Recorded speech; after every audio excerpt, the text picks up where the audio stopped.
प्राणप्रतिष्ठा सोहळ्यासाठी पंतप्रधान मंदिर परिसरात दाखल। थोड्याच वेळात प्राणप्रतिष्ठेला सुरुवात। देशभरात भक्तिमय वातावरण।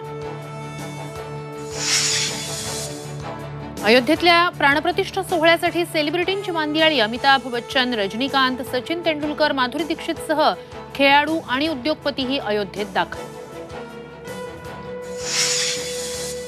प्राणप्रतिष्ठा सोहळ्याच्या पार्श्वभूमीवर अवधपुरीला सुरक्षेचं कवच। मंदिराभोवती 7 लेअरची सुरक्षा। तब्बल 30,000 सुरक्षा रक्षक तैनात।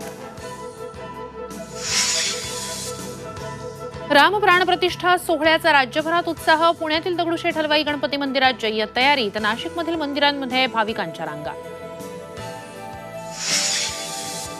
प्राणप्रतिष्ठा सोहळ्यानिमित्तानं मुख्यमंत्री एकनाथ शिंदे आज मुंबईत भव्य शोभायात्रा काढणार। बाळासाहेब ठाकरे स्मृतीस्थळ ते वडाळा राम मंदिरापर्यंत शोभायात्रा।